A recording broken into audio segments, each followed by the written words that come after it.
Hey folks, welcome into the News 12 Now Desk. Thanks for joining us here on this Thursday, May 18th. Real quick, want to start you off with a look here at this massive fire that was burning in Charlotte. This 5-alarm fire near the South Park Mall. I believe this is an apartment building out there by the mall. Just a huge fire, as you can see. I don't think that's a live look. That's just a little bit of video that was happening earlier. We can actually pull up the sound from this Charlotte station that's up there and let us listen in for a second. We do have some other stuff to cover, but I did want to show you that video while that was going on. So we'll listen in here just for a second, and then we'll come back and talk about some local things going on here. They're near where the fire was. I'm sure many of those were evacuated to get away, and hopefully they, at that time, were able to actually exit by driving away. Okay, sorry. Our producer just talking in our ear, Larry, saying that they are being told from a nurse in the ER that they are evacuating some nursing homes in the area. We'll work on getting what nursing homes, because I know online a lot of people are asking about rehab facilities, nursing homes in the area. So again, just wanted to give you kind of a quick listen in there, but we got some other things to cover here, and we'll pop back in on that if there's anything big going on. A couple of the big things happening in our area in the wake of Saturday's mass shooting. We did have an active shooter drill here this morning. We are going to bring Nick Veland up here in a little bit to talk about that. He was out there this morning, but essentially it was law enforcement from all over the area coming together for some different situations that they were going to run through, different scenarios they may find themselves in. Again, we had that shooting on Sandbar Ferry Road that killed 2 people, injured 4 others. 12 people have been charged in that case. The 12th person was actually released from the hospital and charged today. Let me pull this up real quick so we can get you a look at this 12th person here. I just had him. Give me 1 second. Deja Dotson. I don't know that we have the mugshot. I thought we did. Right there. Okay, Deja Dotson is the 12th person who's been charged. Again, 2 people were killed and then a dozen more charged. So in the wake of that, there was this drill, this active shooter drill going on that we are talking about. That situation, as well as just some other things that have happened. You know, we think back to the Laney football game when some shots rang out there in the fall. We think back to West Side earlier in the school year when there was that threat of a school shooting that turned out to thankfully be a hoax. Nobody was actually in danger there. But just some different situations that they are working on and practicing through. So we'll have Nick up here in a little while talking us through what they went over there today. So first, though, we do want to talk about another thing relating to Saturday's mass shooting, and that was a panel that happened last night. Mass shootings and mental health. It's hard to talk about one without the other. And in the mass shooting in Midtown Atlanta, that suspect and his mom were at a medical center trying to get treatment for anxiety and depression. And then in Memphis, a judge ordered a second mental evaluation for the man accused of shooting into a TV station before barricading himself in a restaurant there.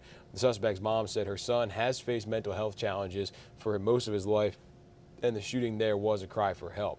And then, of course, we had our shooting here in Augusta last weekend that put us on the National Mass Shooting Registry. And there was the threat of a possible another retaliation shooting. So hopefully this is the end of it, but we don't know. There could be more. So last night, a forum put a spotlight on mental health and how it can impact our community. Taylor Martin was there and spoke to someone who knows this all too well. As the conversation of mass shootings and mental health continue, tonight the Augusta chapter of Alpha Kappa Alpha sorority sponsored an open forum to help get the conversation about mental health flowing at Julian Smith Casino. It's been 8 years since a gunman opened fire in a Bible study in Charleston. In 2015 in Charleston, South Carolina, I lost my mom in that mass shooting. Chris Singleton says it's why he strives to inspire others and speak on mental health every day. I don't think a person that's sane or that is secure in their mental health would do that. But hopefully, as we move forward, we'll talk about these things and stop them from happening in the future. Panelists say when you talk about it, you reduce the stigma around mental health and hopefully create action for changes. We've got to meet people where they are and address their individual needs and put funding towards that, put funding towards community mental health programs. And with mass shootings, it's become clear. A recurring theme behind the trigger is a failure to address previous mental health issues. Normally, the person that is committing the crime or doing the unthinkable, they've experienced some level of trauma in their lives as well. For Chris, mental health is both his past and his future. It's what took his mom and what he now has to work to protect. The rest of my life, I'll remember, losing my mom in the way that I did. I'm definitely trying to be on the forefront of talking about those things. And as far as local resources for mental health, we'll have a list of them on our website, WRDW.com. Okay, thanks for that, Taylor. Let's see if we can pull that up real quick. Where's the story? Okay, just pulling up Taylor's story from last night here. All right, I don't have it. Anyway, that story is, again, up on our website, WRDW.com. So what we'll do now, if you've been watching News 12 Now for a little while, we do like to play the full interviews, kind of give you guys the full scope of what we're talking about. So we'll play Taylor's full interviews now. They'll probably take about 13, 14 minutes or so, and then we'll come back here and we've got plenty more to talk about. So see you back here in just a couple minutes. Spell it out and then type. Okay. Now? Oh, Dr. Tywana Chenault Hemby, TYWANA-CHENAULTHEMBY. In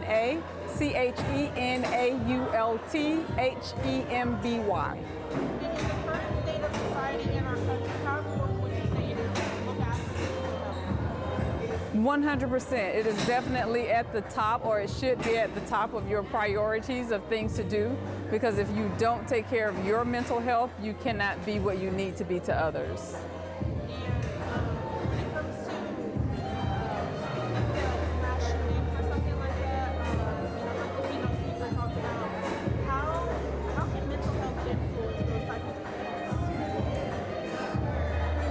I think when we talk about prevention, being able to be in a space that you are okay with managing emotions, being aware of emotions, and having that space for that to be okay. When we don't address certain things, then they have a tendency to fester inside, and a lot of mental health issues are born because we don't have an opportunity to express how we feel or what we need.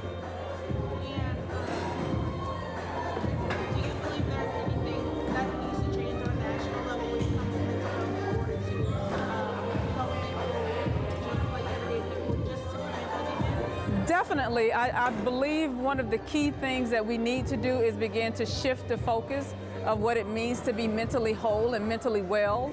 And that's going to cause a paradigm shift in how we view mental illnesses and what we can do not only to address mental illnesses, but have the critical conversations needed to engage in that work. What are some of the things that people can do on a daily basis to take care of their mental health? I can't hear you. What are some of the things people can do on a daily basis to take care of their mental health? Definitely check in with you. One of the things that you can do is journal.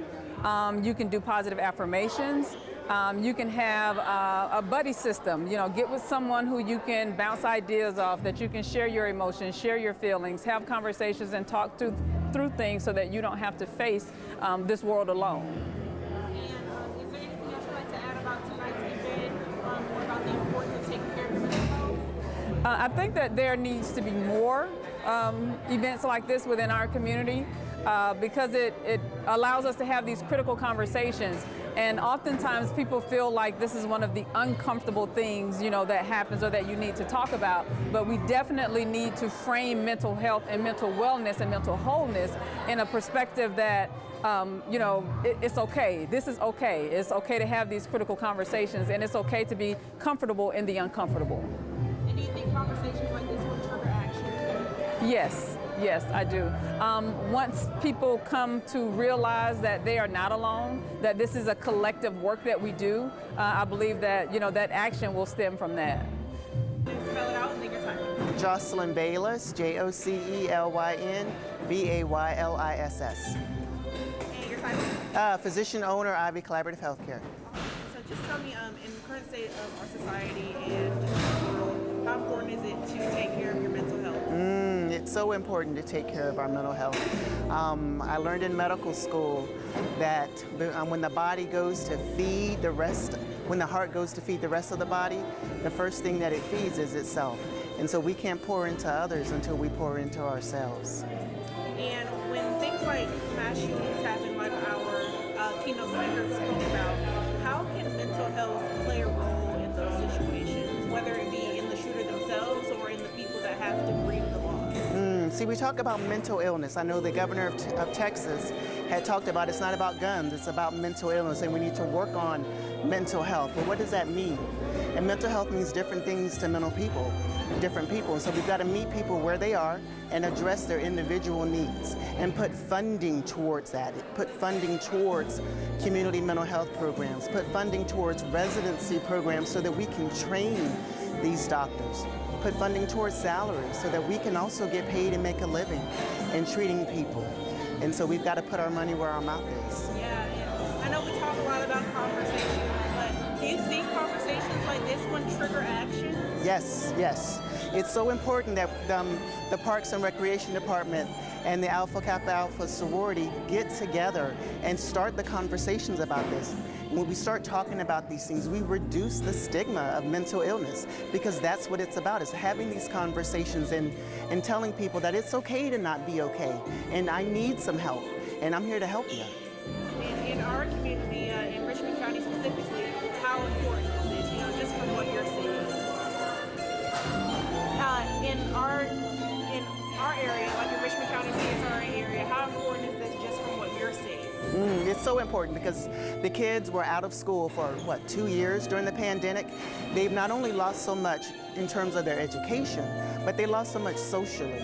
How do they interact with their peers? How to communicate? How do you just talk to each other?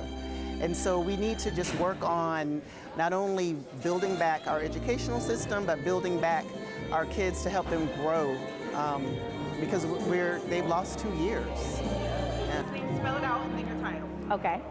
Go ahead. Shakia Fuller, ShakiaFuller, and I'm a licensed professional counselor.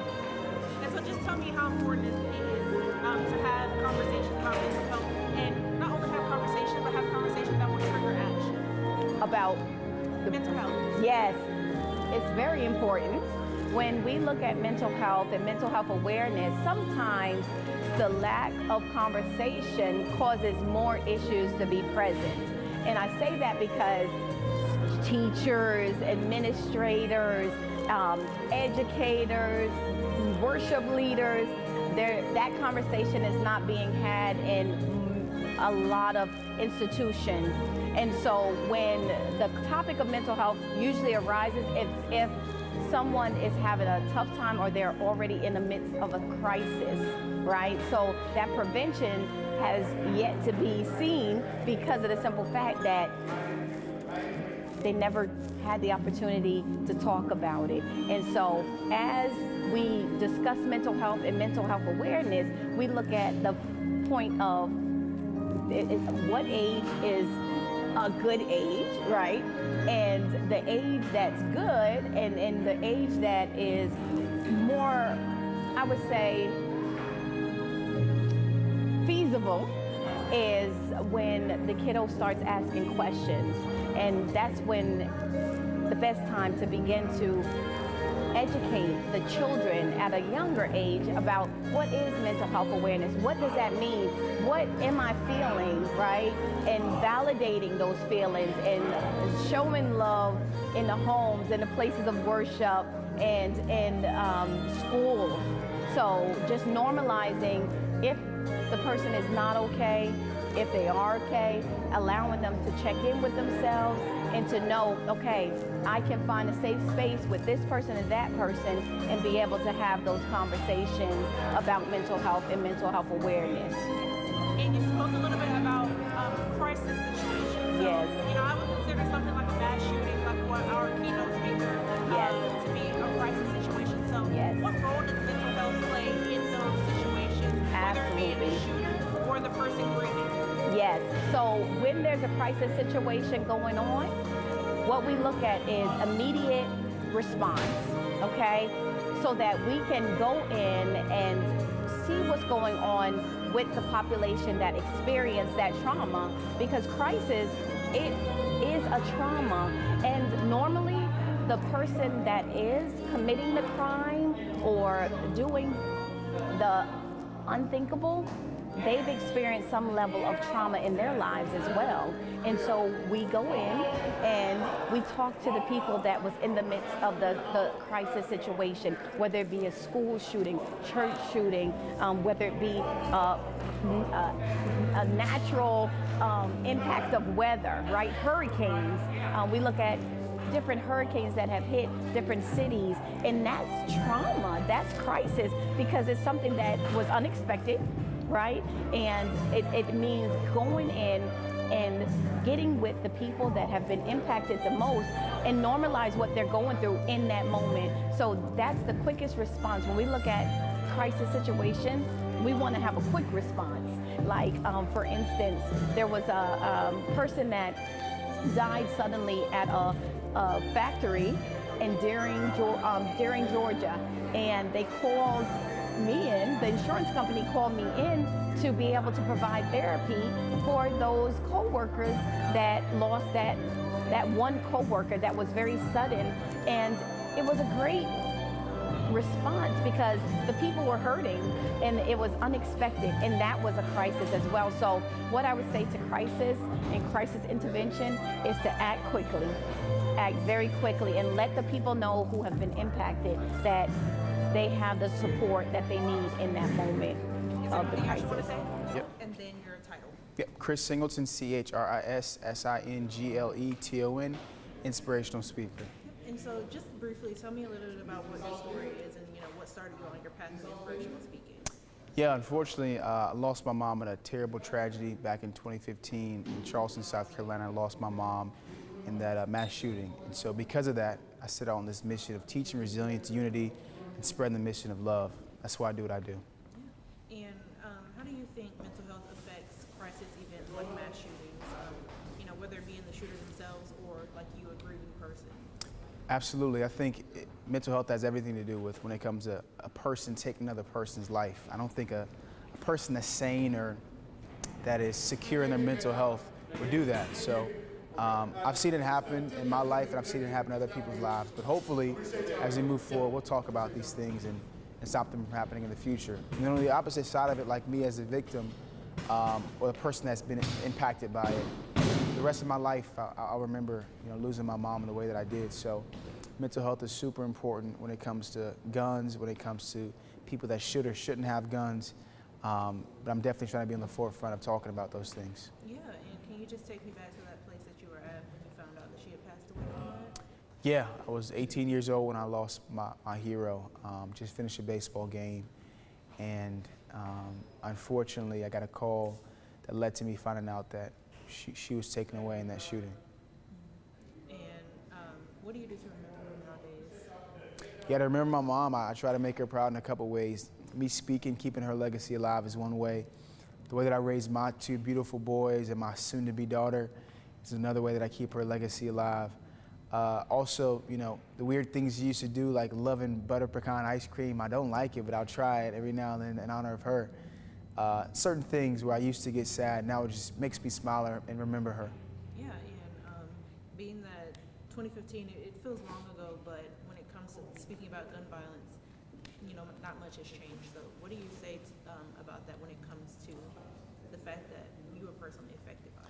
Yeah, when it comes to gun violence, I want to be a person that helps change certain gun laws. Man, there's like the Charleston loophole, which allows people to get firearms if the background check doesn't come back in time, which shouldn't happen, right? If a person fails a background check, they shouldn't have the weapon. And I want to be on the front of making sure that stops and that loophole is changed. Another thing I did is I joined a nonprofit called Give Evolve, which actually puts weapons detection systems in different places, like different churches, different schools, and unfortunately, I think they're needed, In a perfect world, we wouldn't have that in our schools or needed for our churches. But the beautiful thing about Give Evolve is it doesn't make you feel like it's a metal detector. That's not what it is. It's great technology that can stop terrible things from happening in schools and churches and many other places. Yeah. Anything else you'd like to add about mental health or your story?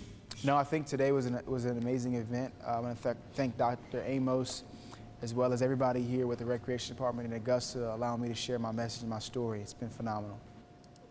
Okay, so there you go. Real powerful message from the people that were speaking of that panel, the people on the panel, as well as that inspirational speaker there, Chris, I believe his name is, so whose mom was killed in Charleston. All right, joined now on the News 12 Now Desk this morning by Nick Veland, who is just back from, was it Southside Elementary School for an active shooter training drill over there. So Nick, why don't you just kind of take us through what was going on over there today? Yeah, well, today they had an active shooter training situation scenario. It was played out as if this was as real as it could be. So just to get everything all on the line, on the table, to get best prepared for these situations that, they hope never occur, but want to be sure that they are prepared if things were to, pan out that way. So this morning at 9:10, the drill officially started. They had actors painted up as if they were in blood, hurt in these situations. They're prepared to treat them as best as they could. And yeah, so it all panned out from 9:10. The call came in, they responded accordingly, and went on from there. So was this drill in response to what happened Saturday, or was this already in the works? This was already in the works. This has been the training that they played out today has been in the works they've been planning this way of response for over 3 years now. Okay. So the way that they've been trying to respond to these situations in this way, we don't know the whole gist of it because that's all their information, but all in all, it's been 3 years in the works, been months planning out this drill, to where it was today. Just kind of happens to line up where we had one of these situations over the weekend right here in Augusta, and that just kind of brings to light that these situations are needed, and that's what officials was one of my main questions I asked officials was, how crucial is this coming after a weekend where it happened? Mm-hmm. And they're like, now more than ever, it's more crucial than ever. Right. So who all was there? Because I know there were a lot of law enforcement agencies. Who all was out there? So it was 15 to 20 agencies in total were there, ranging from the FBI, AU, Richmond County Sheriff's Office. The mayor was also there. He did make an appearance. President of AU was there. So a lot of smaller agencies, but then also the big ones like the FBI, AU, and Richmond County. Central EMS was on scene. In a soundbite we're about to hear, kind of talks on the more medical response to this drill. They weren't transporting patients, but they had it situated where they pressed a button as if the patients were coming to the hospital, and then the hospital would, act accordingly as if they were coming in with the extra people. Right. And so did they go through multiple scenarios? Because we've had, we had the shooting on Saturday. We've had other scenarios in the past. We think back to the Laney football game where they had the shots ring out. We think back to West Side where they had the threat of the school shooting. Did they play out multiple scenarios? So from what we know, what went on inside the building is still kind of in the works, kind of with them. But what we were told was that it was played out. It was pretty much one scenario that was played out as if that building was a building on the AU Somerville campus. So acting out as if it was a shooting at AU at the Somerville campus, and how the response would have been from AU to responding to the patients to AU Medical was where that other kind of side of things were, of where the patients were going. So who did you talk to out there today? Yeah, so we talked to multiple people. We talked to the person from the FBI. We talked to Chief Burton with Fire Department in Augusta, and then two people from AU that were really the heads of the whole operation. One side of it was, he was the person that over the 3 years has been planning this, and then the other one was the person in charge of the drill that played out today. So it was just kind of the two sides of it, from long-term efforts to really making sure that this drill really went really well today. Sure. So we have a soundbite here we want to play. Who is this from? So I don't want to mispronounce his name, but I believe it's Dr. Baez with AU, and he has been the one kind of planning and prepping over the past 3 years this way of response to active shooter situations. All right, so we'll go ahead and play this here. To look at from initial response, controlling the threat, handling of casualties, EMS, medical care, casualty collection point activities, decision making for transport, triage, treatment, all the way into, there is an exercise happening at Augusta University as well that simulates a flow of patients. So what would it look like in our level 1 trauma center to get an influx of patients? That might disrupt operations, but we really want to activate our mass casualty plan, activate our incident command center, and do a good job at treating those patients that are not part of the incident, but actually providing also the best care possible to those that might come in an incident like this. So one of those things you hope you never have to use, but you would be happy that you know how to use it should you need it. Yeah, I think, Nick, what else do we need to know about being out there, what they were doing out there today? One, it was raining. It was pouring down rain. So that just added another complex, situation scenario to it that you really don't plan for when you're planning this event 3 months in advance. But, when these situations do occur, it could be pouring down rain.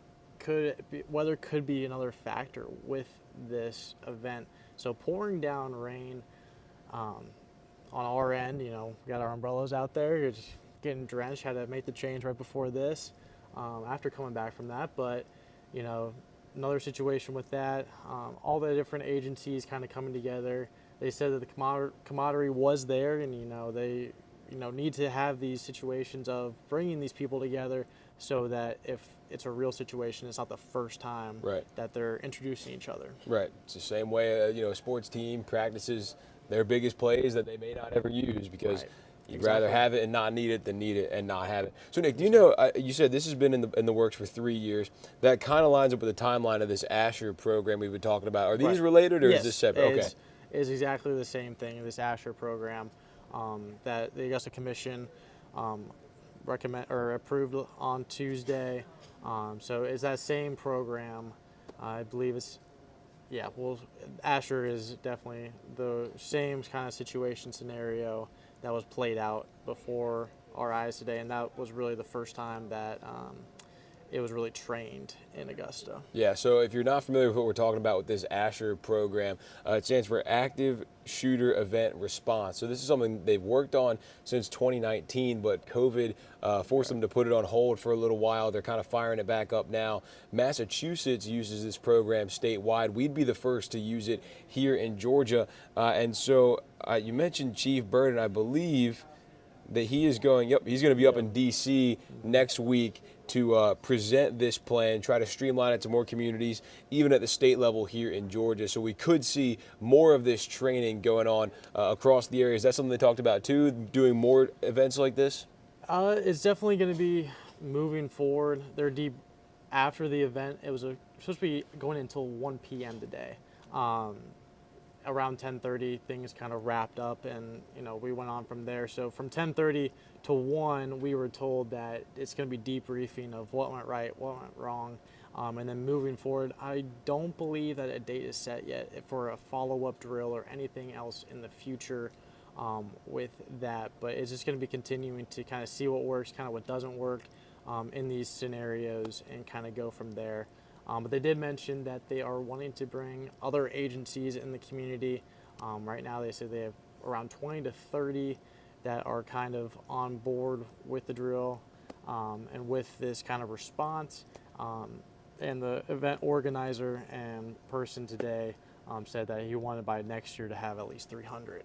There you go. Yeah. High hopes with just bringing the whole community together to really see, the best foot forward with these situations. And a little bit more on this this Asher program. If you go to our website, I believe Craig Allison did a story on this on Tuesday, so a couple days ago now. You can go back and check this out. But just a little bit more background on it. The city's trying to reach out to companies and Fort Gordon and other places, trying to get this active shooter training for civilians as well, because as we've seen, across the country, it really doesn't matter where you are. That threat is kind of always there. Not saying that you need to walk outside and be scared of an active shooter situation, but just being prepared at all times is something that we can all benefit from. So that's part of the goal with that, creating this hashtag Strong Augusta campaign to try to team up with all these local companies and Fort Gordon again, and try to get everybody in on this plan. So Augusta University, I believe, is the first school in the university system of Georgia to be testing this out, and so this is kind of phase one, as we saw. So Nick, we appreciate the update here, joining us on the News 12 Now desk, and we look forward to checking out what you're going to have for us a little bit later on tonight. Awesome. Let's take a look outside here as we're taking a view over our studios here, Riverwatch and I-20. Kind of a gloomy sky out there a little bit. We've had some really nice weather over the last couple of days, so we were due for a bad one. It's all good. As we are getting into the end of the week here, hopefully this is just a one-day thing, and then by tomorrow and into the weekend we'll be good, because we've got some cool stuff coming up this weekend. We've got Thunder over Evans. We've got Wiener Fest, which if you're not familiar with Wiener Fest, go check out Will Volk's story from yesterday talking about that. It's a hot dog eating contest and a bunch of different places making hot dogs at Savannah River Brewing Company, and it just sounds like a grand old time. Take this down. But yeah, hopefully we get some better weather for that. Let's pop back into Charlotte now, where we're still continuing to learn more about this fire near the South Park Mall. So let's take a look at this, bring you back in here live. Yep, there you see. I don't think that is live, but that's some video of the fire from earlier. And let me pop these guys up full. We'll listen into what they're saying about this, and then we'll bring it back and talk a little more. Is causing that? I mean, there's something to ignite to get that type of flame, and obviously the framework of a building is wood, but to see it's almost like, is there more than that? We'll find out obviously in some of the after some of the tremendous amount of work going in to examine exactly what happened. A video taken from a drone, amazing dramatic video looking down at the flames, and just how massive the fire was, how much territory it took, and the dense black smoke from that. And we should say, you see the parking garage there at the bottom of your screen, and also it appears to be some sort of rescue still happening there on the left-hand side of your screen. I think what they're doing is that the firefighters are up there and they're using those devices to actually the top of that, whatever that roof area there, to see if anything has been ignited. Are there flammable materials within that? Which can happen. They want to make sure that every structure within that area is safe to go into, safe to exit. It doesn't appear the parking garage attached to this was under construction, so it'll be interesting to know how many cars were in there, if it was being utilized at the time, because it doesn't look like it was under construction. And so you got to think there's going to be damage inside that parking garage as well. So I'm reading about this Mill Creek residential building. It was this wood frame podium style community of twin buildings, and you can kind of see that from that drone video. But the buildings were compromised of 239 apartment homes, including mixed space, 1, 2, 3 bedroom homes, average square footage 1,100, various layouts available. And the first move-ins were supposed to be anticipated for the spring of 2024. I read they broke ground. They released this press release in 2022. So it's a 2-year project. Yes. That's a big project going on there. And folks at home, I want to bring you into the process we go through as a news organization. I know you worry about our crews there in the field, and we've got Jane there, and we've got Austin as well as with our photographers, and they are now being moved once again by the fire department, because the fire department is telling our crews, hey guys, we don't know what's in the air.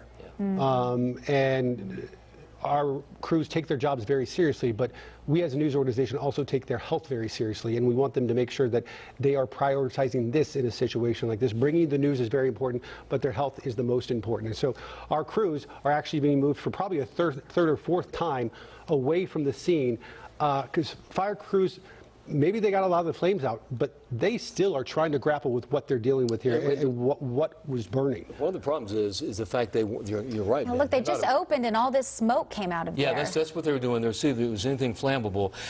When a building is complete, finished construction, there are on different walls the flammable materials within that building. It's a color code that the firefighters use. Well, they didn't get to that point. So I think what's happened is it's a mystery to some of our firefighters who are there. What did cause the massive flames? What was the igniter of all this?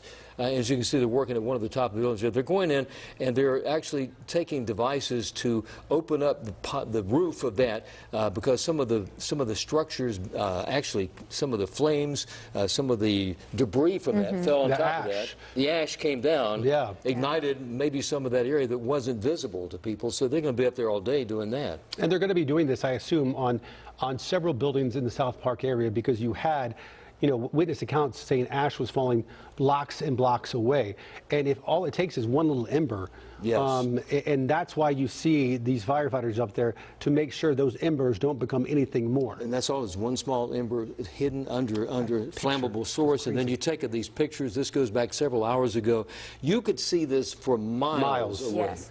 And looking on this website for these luxury apartment buildings, just to go to your point about how busy this area is, they advertised these apartments that were under construction. They were within 1 mile of 65 restaurants, 1,200 hotel rooms, various entertainment options. And we know a lot of the people in this area in hotels, businesses, all had to be evacuated. I mean, if you lived in this area, you can easily walk to the mall. You can easily walk to Whole Foods. You can also easily walk to what neighbors in the area call the Taj Mahal, the Harris Teeter that's around the corner from that. Symphony Park. Symphony Park, Sharon Corners, as well. You got a number of well-known destinations in the Charlotte area right here, Phillips Place as well, without a doubt, in this neighborhood.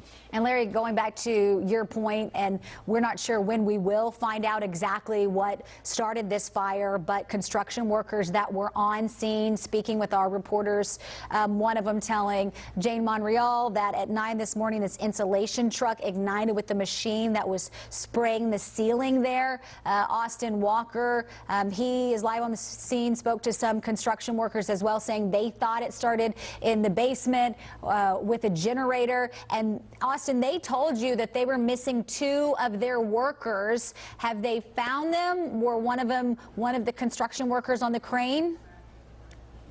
Yeah, so we do not know exactly the state or if they found those 2 individuals. They say that they're missing currently, but here's what we do know right now. We've talked to some more of these workers. I actually talked to somebody who says he was on the 3rd floor when the building started to catch flames. He said that there was an insulation sprayer. So to give you a bigger picture of what this looks like, it's a tank about 12 to 14 feet probably long, and what you do, it has 2 chemicals. It's mixed together, and then it gets sprayed on the ceiling. So they're spraying the ceiling. Then that caused and the flames started to kind of start right then.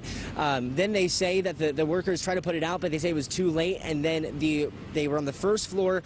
Some people were on the 1st floor. They went out, but then there was individuals on the 3rd, 4th, 5th floors that were trying to get away from the flames and trying to go through the building to get out safely.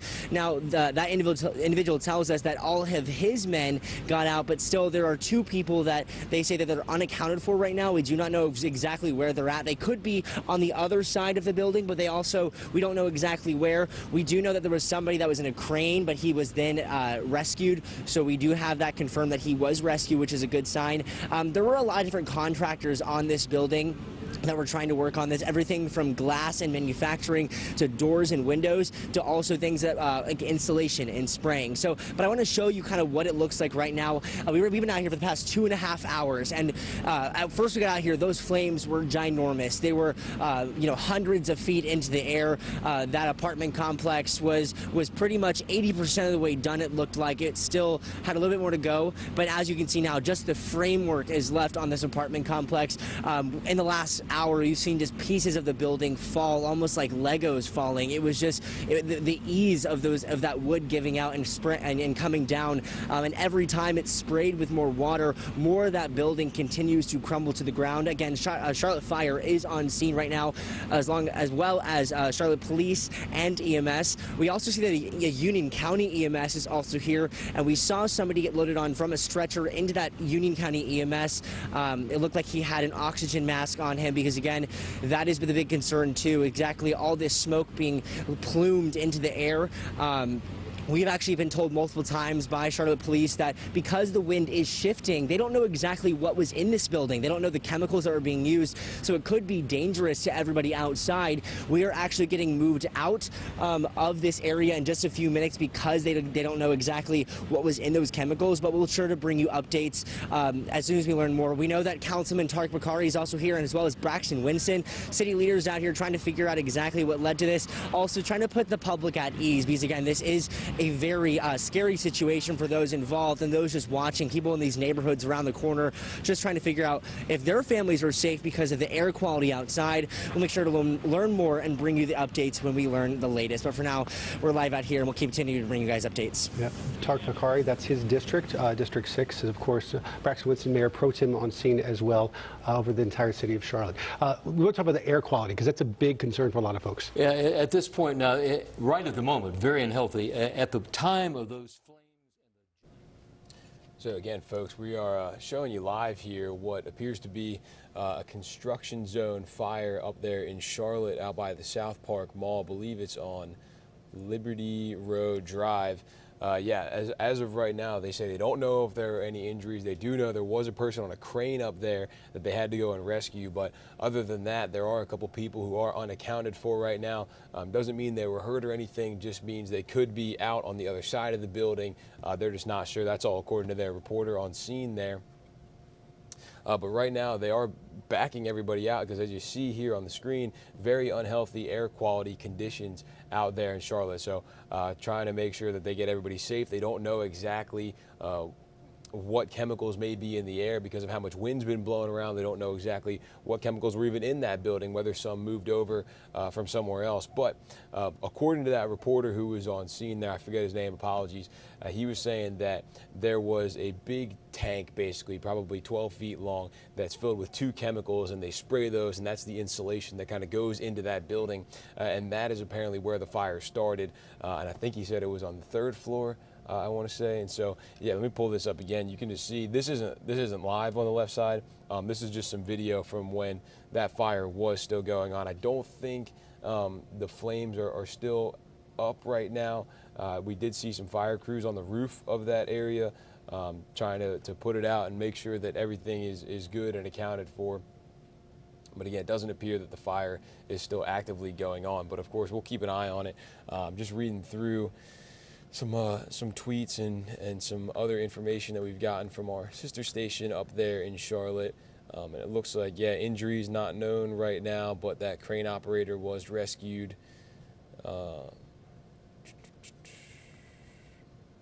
Seems like not a lot of information right now, as you can expect. This is still an ongoing thing. Yeah, the last update came in about 25 minutes ago. Let me check something else here.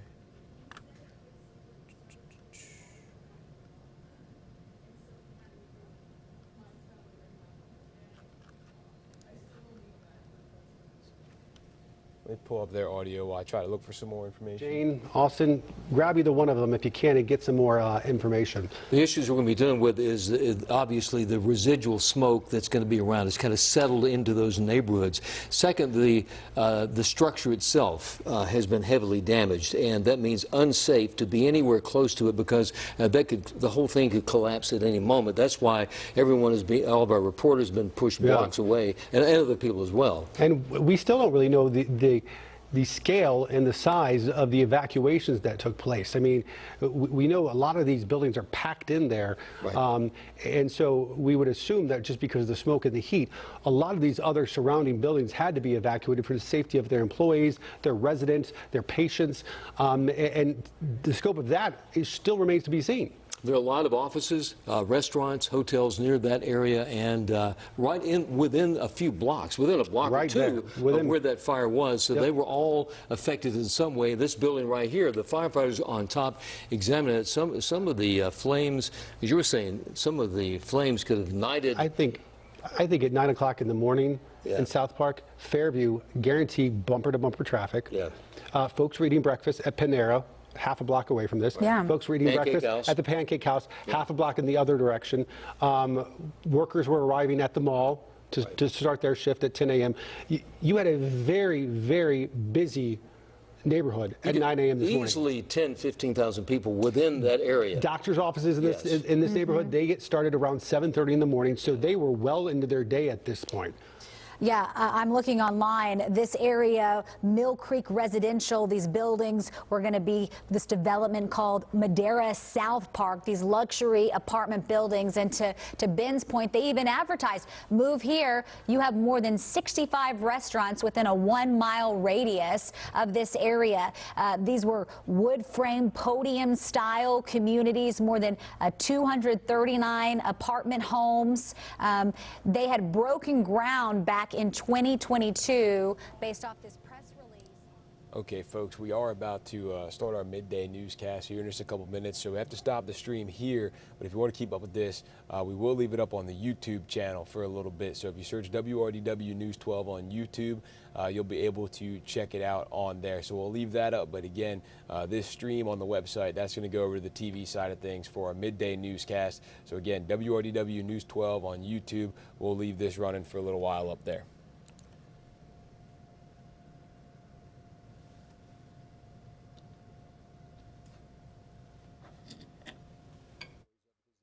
They're way above any building, and that crane operator, imagine being engulfed by the smoke that he got. Imagine seeing that happen. Oh, and just looking down at it. And knowing that you have a very limited time and limited way to get out. And you're climbing down. That's the only way down. You're climbing down. So he was probably helped by some of the firefighters who came up within. It's a ladder within that structure itself. So he was climbing down. They helped him get down. He's okay. They took him to the hospital. But to think about him being up there during the very worst part of this. He saw it happen. Because he finally was rescued once they got this somewhat under control. He was within all that thick, dark smoke for a long time.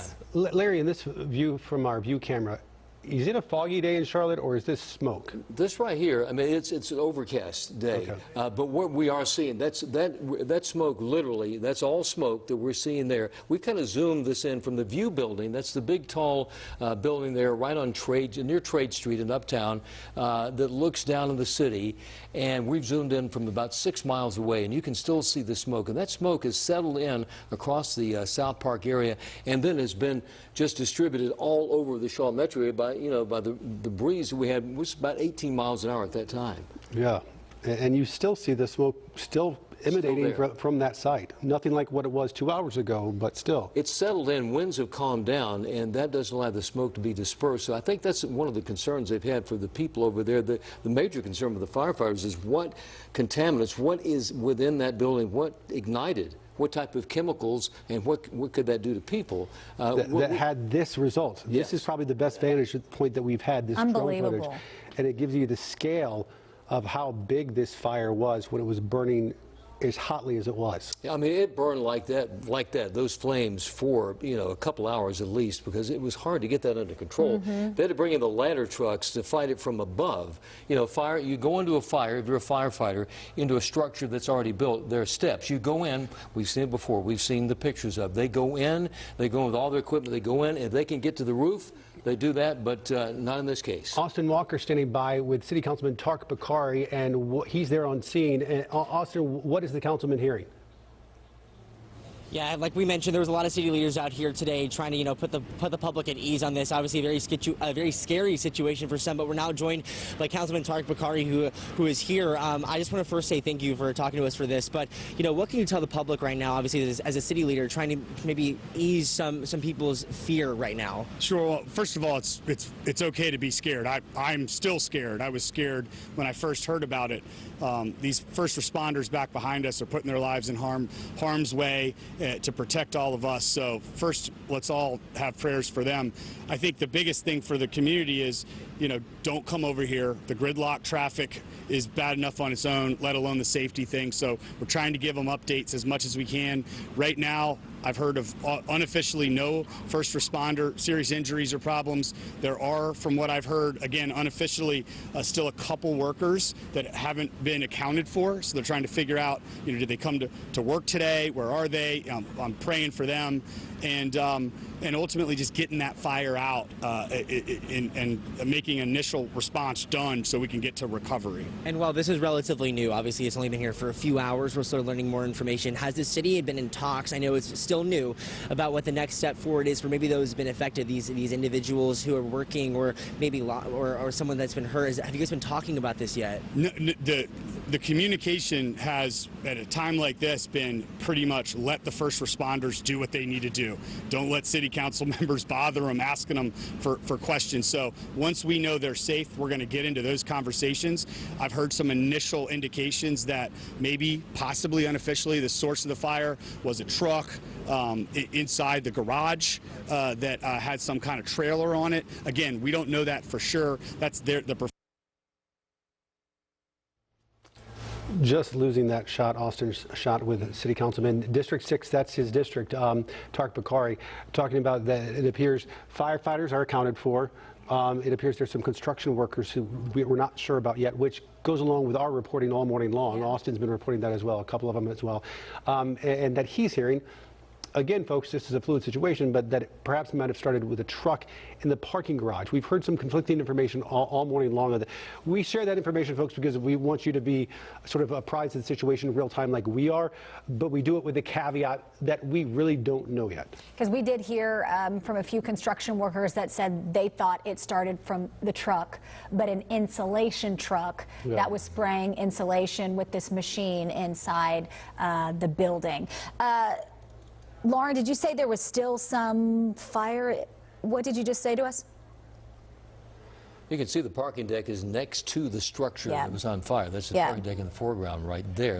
That's very close. So even though we are seeing the smoke, it is much better than it was with that black plume of smoke and those huge flames. There are still some spots, some fire in the building that firefighters are working to put out. But Larry, like you said, with this building being under construction, they had to go up and around it, and from our drone video, you could see just how quickly those flames spread and how massive this fire was. A 5-alarm fire, and we even had some viewers emailing us saying, what does 5-alarm fire mean? That's the most extreme fire. That's every company that within the area. We don't know how many were involved. All hands on deck. All hands on deck. It means, and there's within the South Park region, within a couple miles, there are about 5 or 6 companies that were there immediately. They were there almost instantly, within minutes. It just took a long time to get that under control because it was such a giant, massive fire. The firefighters are still examining some of the structures nearby to make sure, you see the flames and whatever's burning could have blown onto the roof, whatever it may be. All it takes is an ember. And just one ember can do that, I'm seeing on Twitter some people posting about people that were outside South Park, been, like you said, very busy, that were actually burned from some of the debris that was falling from this building. Because anything burning was lifted up in the atmosphere. We had winds about 15 to 18 miles an hour. Fires create their own almost microclimate, and so you can have gusty winds created by the heat. The rising air, warm air lifts up and mixes with the cool air, so you get kind of a churning from the wind created by the fire that could blow all over neighborhoods nearby. And we have gotten word that there have been some evacuations nearby at local nursing homes and retirement homes. We haven't been given any further details about that, but we can tell you that there's a large concentration of them within the South Park area in South Charlotte, and for sure with folks who are predisposed to health problems or breathing problems. Right. That black smoke that hung over South Park, still hangs over South Park, could be very dangerous. Without a doubt. You get down Park South Drive, there's a big retirement community right down there seriously within a couple blocks. I think that a lot of concern about that. The flames did not reach there. Now, not to say that there couldn't have been embers, burning embers that have lifted up into the atmosphere, could have fallen in neighborhoods nearby. We heard reports from people in some neighborhoods that picked up some of those, charred whatever. Remains of the building. Yeah, we're not sure exactly what was in that. As you can see, the flames, it spread quickly. Look how massive this is. And just a giant fire. This goes almost back to about 9 o'clock this morning. A 5-alarm fire. We've been talking about all morning about the fact that I don't recall ever seeing a 5-alarm fire here. No, the rest of us here don't. No. WCNC TV have. Larry, if anybody know, you would know. Yeah, Well, I am even seeing online from some of these firefighters' wives saying they're headed there and they have never responded to such a massive fire in this area. And if you look at that black plume of smoke, we were hearing from some workers in the building. One woman specifically was working, the window was to her back, and she was just in her office working, and then all of a sudden it got completely dark, and she thought, what is going on? She turned around, that black smoke was covering the window, and that office building had to evacuate. But you can only imagine what these workers thought, having to leave, not knowing for sure what was going on. Imagine there were workers all over that building. Yeah. And we heard reports, not confirmed, that there may have been 2 workers who aren't accounted for, whether they didn't come to work or maybe they were in there. Yeah, really scary. Hopefully find out more about that. Folks, it is the top of the hour here on WCNC Charlotte, and if you're just now joining us, we continue to follow breaking news of a massive 5-alarm fire near South Park Mall in a apartment building that was under construction. It started around 9 this morning, and at any moment we are expecting a press conference from firefighters there on scene. They are expected to have a press conference at the corner of Assembly and Fairview. And as soon as that happens, we'll bring it to you live. As it stands right now, you see the picture on your screen. There's still a substantial amount of smoke after just violent, angry flames tore through this building under construction. We believe some of the nearby buildings could have been damaged as well, just in the smoke and the flames and the heat as well. And the personal human toll remains unknown at this point. The city councilman we just heard from says that firefighters are accounted for at this point. Some of the workers there, the construction workers who were working at this site, some conflicting information about them. Yeah, Austin Walker spoke to a group of them and said they were missing 2 of their workers. Since then, 1 person has been rescued from a crane.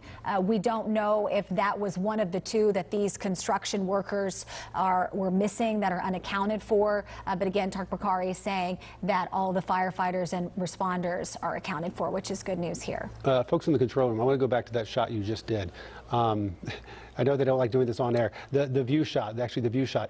If you can pull out, because I think this is demonstrative of where this is happening, and it's not always the prettiest zoom out, but if we can pull out and show the skyline and then push back in, because I think that gives folks an idea of exactly where this is happening. Because you really, honestly, when you take a look at the skyline, you can't see this happening, which maybe we're not able to do right now. Yeah, that view building. There you go. Yeah, that's what I'm talking about. This building is right. You don't see anything on this shot. We show you the shot every single day on Wake Up Charlotte, and you don't notice it. It's not until you push in beyond that, what some people call the jukebox building, that's when you see the fire. The view building is that building that sits off by itself towards 4th Street, Trade Street, that area, and it is a very tall building, and we've kind of zoomed in to show you, as Ben was saying, the flames are out. The smoke is still there, settled in with lighter winds. That's what's happened, so the smoke is settled in. That's obviously a concern from everyone.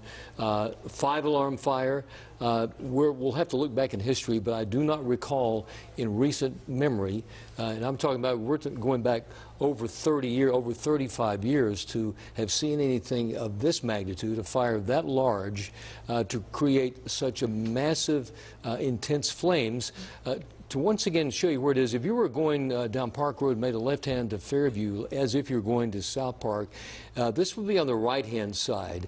Mall would be on the left-hand side. If you're coming off of Sharon, going in that direction, it would be on the left-hand side. This brand new structure, apartment community being built there, 1 to 5 bedrooms. It's about a 2-year project, and now it's gone. It's up in flames. I don't know if out. we still have it, but the shot, yes, we have it in the preview monitor. The shot of firefighters actively working. This is actually across the street. It's rocket companies, and I'm looking at a different vantage point on my computer, but it's the same basic thing. And it's that what we've been talking about is that some of those embers have blown away from the actual site and have started small fires, like you see on your screen right now, the smoke, on nearby buildings. And what's interesting about this particular view, maybe about 30 minutes ago, there were a handful of firefighters. There are maybe 20 firefighters up there. And once again, Ben, that is what's the name of the building? It was a rocket. I had it. That's the name of the building. It's right across the street. Rocket companies, yeah. And it's right across the street from there. So what they're doing, they are, some of those embers could have fallen, and there was so much flame they could have fallen, small ones, and could have ignited small fires. So they're checking every roof, every building within the structure that caught fire. We have sound now from someone who was working nearby, from one of our reporters. Let's listen to what he had to say. We smelled smoke, and so we just got out of there. We stood beside, watched as they were getting everybody out of the building. Obviously, that was one of the construction workers that was there that said we had to get out of there. So many buildings, hotels.